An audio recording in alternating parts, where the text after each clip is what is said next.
Adoption Arena podcast is a positive, engaging look at adoption and fostering, presented by Joy Carter, an adoptee and advocate.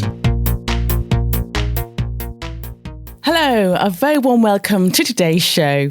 Today, I'm keen to find out about some of the changes the British government has made to overseas adoptions and how that affects adopters. What will the changes do to help fight against child trafficking in adoption? And finally, I asked my panel, why is the adoptee voice so important today? Well, you're listening to the final episode of the first season of Adoption Arena podcast. I know, it was really sad, but exciting. So please do subscribe, follow us on social media and tell your friends. Your questions and feedback are so important to us because it really helps us gauge your opinions and produce a show that really reflects your concerns in this adoption field. Well, joining me today are two highly respected and internationally renowned social workers. Chris Atkins from the IAC, the Centre for Adoption, and co-founder of TTAG, the Transracial and Transnational Adoption Group, along with Judith Alexis Augustine Craig, a transracial adoptee from Haiti who is a speaker and social worker specialising in adoption and fostering. Both, like me, are transracial adoptees and really, really good friends. So, can I ask you, Chris, what has happened?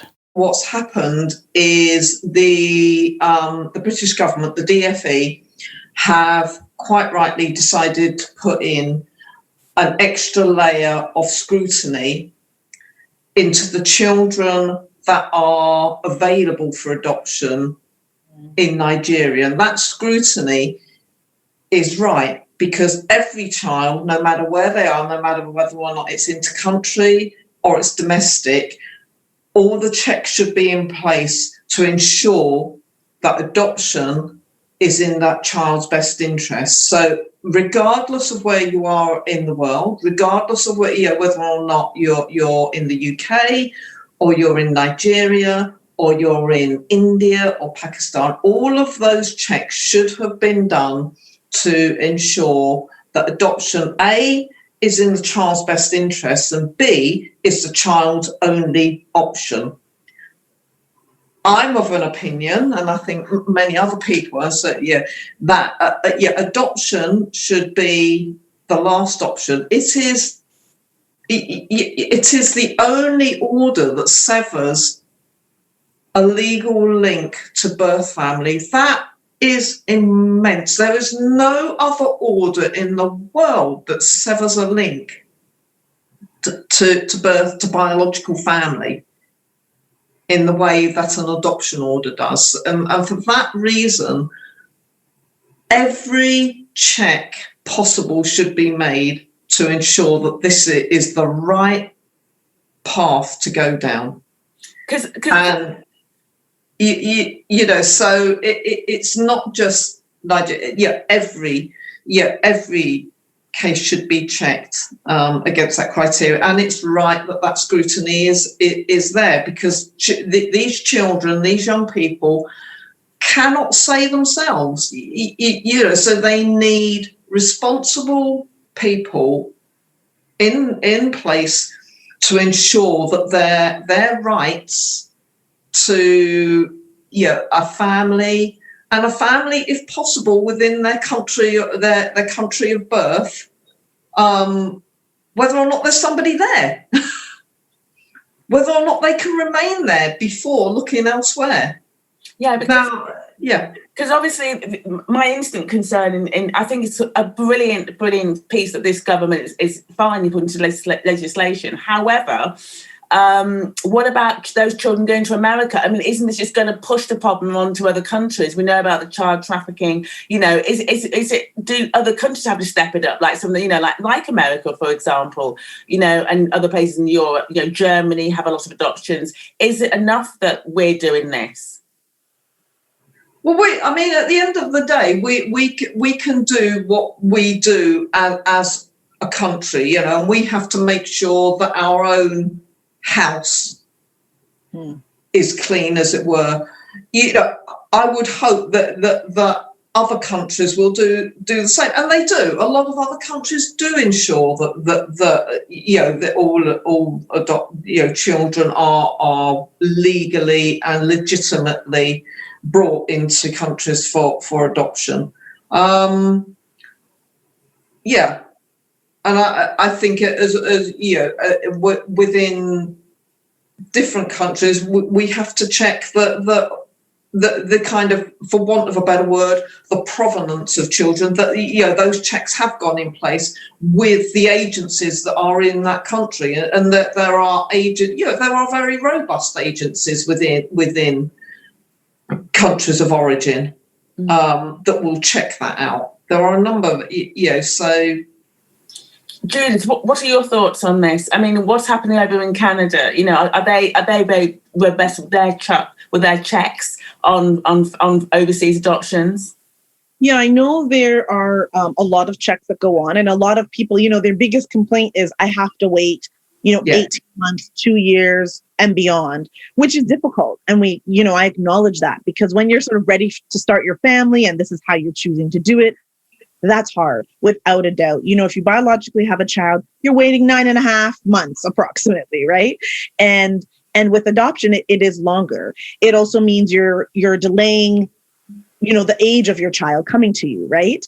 So those things are all taken into account. But I echo what Chris has said. We've got to get this right. More due diligence is definitely necessary, because at the end of the day, we know the ugly side of this is child trafficking. And I actually have several people, in my network, my adoption network, who essentially were trafficked, who were stolen from their families. And several of them who years later did reunite. The pain, the agony, the horror, and I think people need to pause and think for a second.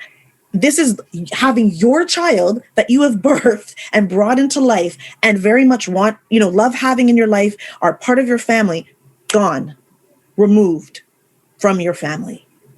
And just give pause for a second. What does that do to a person? We know there's mental health comes out of it. Substance misuse comes out of it. We're talking extreme depression. This is horror on another level. Your whole life searching and never knowing what's happened to your child.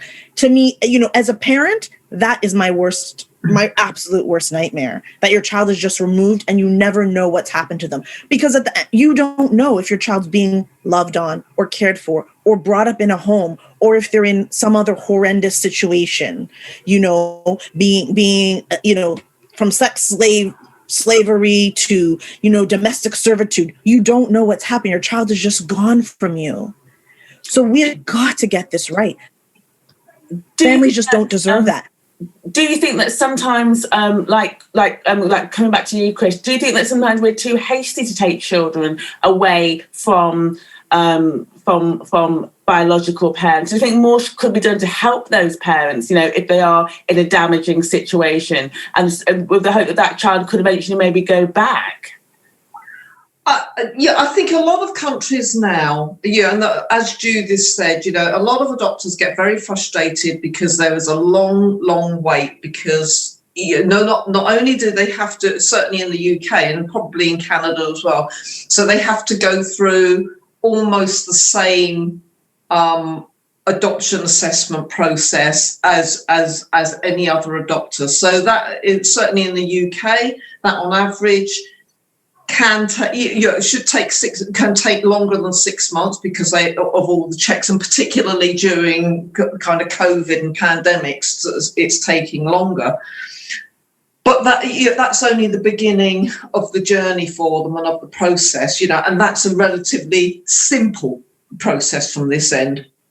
Once they get beyond that, once they've been approved as adopted, that they're suitable to adopt, then comes the other bit, and that, depending on the country, if they're applying to adopt an unknown child, so a child that's not already connected to them or known to them, then that can take anything up to 3 years, because what's happening is their paperwork is sent off. That's being scrutinised by another agency in the country of a child's origin that they want to go to.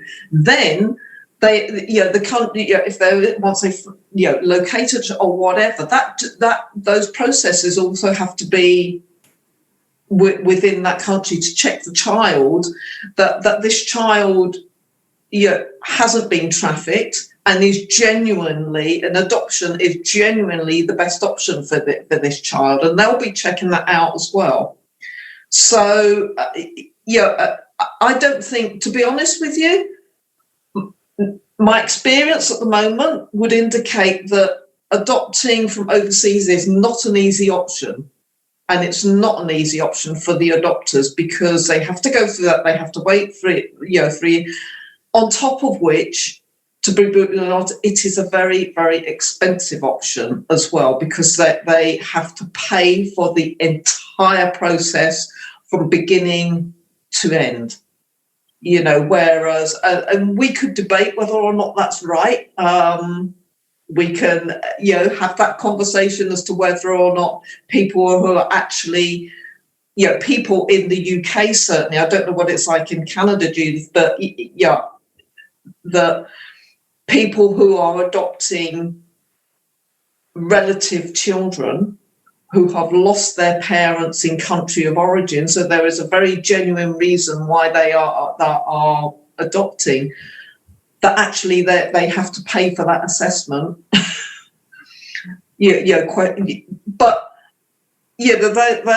So I don't think it's a simple option. It's certainly not a cheap option for adopters to do that. Yeah, it's one of those. It's a very difficult topic. I think the arguments and the discussions for transracial adoptions will go on. It's different to when my parents adopted me. So my parents were kind of offered me, and actually, I think when they mentioned money, it was more about money for paperwork and so on and so forth. So it was a token. I forgot. Whereas now it's quite different because of and obviously and quite rightly the process of assessment that every adopter has to go through. Whereas my parents didn't. And back in the day, I doubt, it was like, my parents were offered me because they weren't deemed as being suitable for domestic adoption because they were a mixed religion family household. And we can debate they weren't suitable for domestic adoption, but hey, we can offer you a Chinese baby. It's okay. How does that work then? I'm glad to say that now the thresholds and the scrutiny for everybody across the board is the same. Are you able to safeguard and protect a child not only up to 18, but 18 and beyond?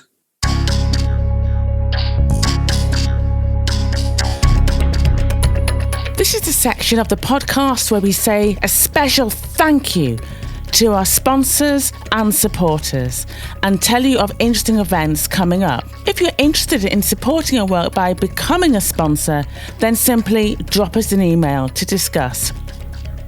Alternatively, we'd love for you to join our community and support our work at Patreon. Simply go to Adoption Arena. Now, if you have an interesting event coming up that you'd like us to advertise, then again, simply get in touch. Just drop me an email at hello@adoptionarena.com. I look forward to hearing from you with any feedback or questions. Or just simply follow us on Instagram or Twitter at Adoption Arena. Let's get back to the episode. It would be nice if you could say something about the importance of the adoptee voice. Starting with you, Judith, how important has it been for you to find your voice? And what would you like to say to anybody listening to this in a few words? To sum it up here. No, I really think that our voices as adoptees have far too long been essentially silence. And I'm so happy to see movements happening to allow our voices to be heard. We are the ones who are at the core of this, really and truly. And I think sometimes that gets a little lost, unfortunately, but it's important to acknowledge and recognize that. I think the journey can be full of such a wide range of emotions, right? We look at sort of, and we don't have enough time to dig into it today, but there's the 7 stages that are involved, and loss is at the core of that. So I go back to loss, and not just think, oh, she's so negative and negative Nelly, she's focusing on that. But I think what's happened is that because that has been ignored for so long, so what happens is then the adoptee doesn't have a grounding. And we want adoptees to be grounded so they can go on and live very healthy and happy lives. So when we look from an adoptee perspective, loss, acknowledgement, grief, and then being able to grow and flourish, and being able to straddle these lines, because we are forever a part of 2 families, and I think that's something that's very, very important. How we make up our identity is pulling from both of these, our family of origin and our adoptive families, and tying that together and making sort of a quilt, if you will, or a beautiful painting that makes us up. And it's a very unique perspective. It's a very unique experience. And connecting with other adoptees, I believe, is also such a key element of feeling, like you said, when you walked into that space. And I felt the same way when, I first walked into the group with TAG. I was in awe, and I felt my voice was finally heard. I had a safe place to land, and I am forever grateful and appreciative. See, I'm using the word, but in a positive way, and appreciative to Chris and Perlita, may she rest in peace, because the fact that they held the space for us as adoptees. And when I say it was life-changing for me, it was absolutely life-changing. It was healing, it was grounding, and it's what really has catapulted me into being the woman I am today in all of my different hats that I wear.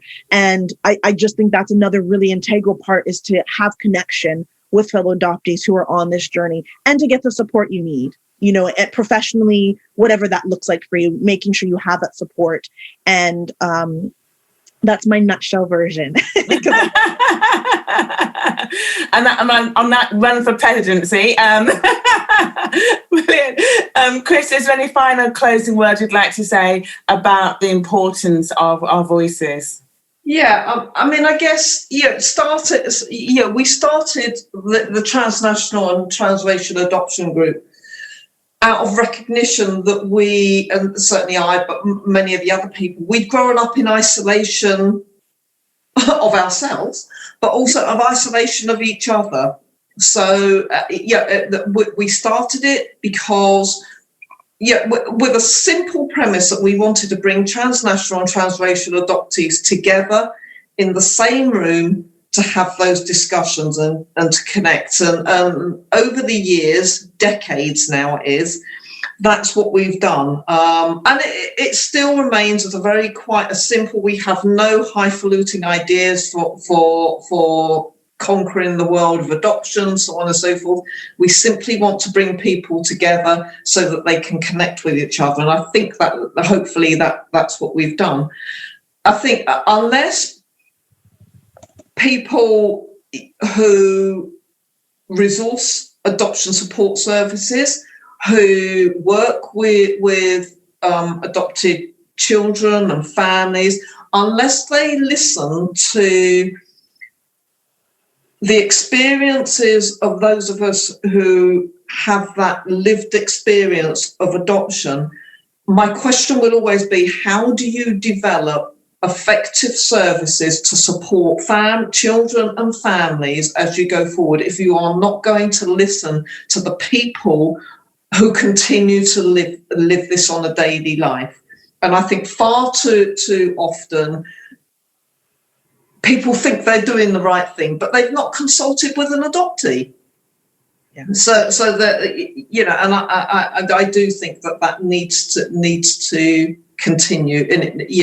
And Polita was always, and with In Search of Belonging, was one of a seminal book in bringing out the voices of transnational and transracial adoptees in a way that had never happened before, and actually hasn't really happened again on that kind of level. And I'm sometimes at a loss as to know why people don't consult and ask more often, really.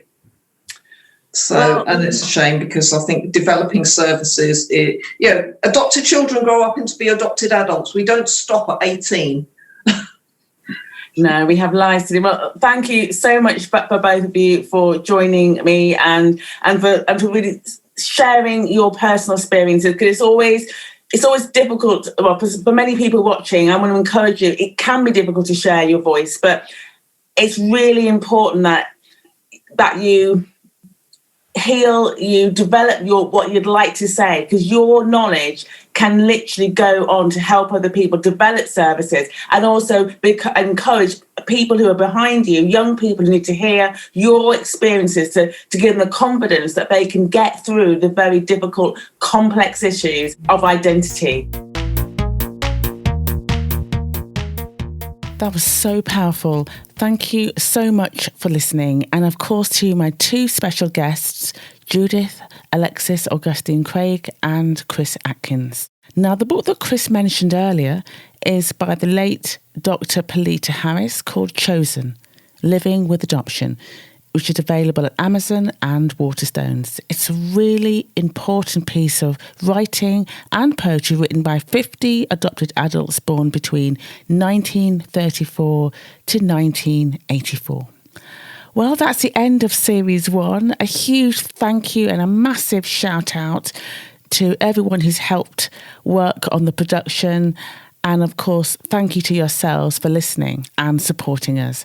Your feedback, ideas and comments are so important, so please do keep them coming, either via our social media platforms or, of course, just drop me an email. We are back early June for Series 2. Your generous support really does make this podcast and website possible. You can support us on Patreon or visit the website or the W's adoptionarena.com. It would be great if you could subscribe to the newsletter, tell your friends, and keep the conversation about adoption, fostering and care alive. I look forward to hearing from you. Stay well, stay happy, and of course, always be yourself. I'll see you at Series 2. Much love, take care. Bye-bye.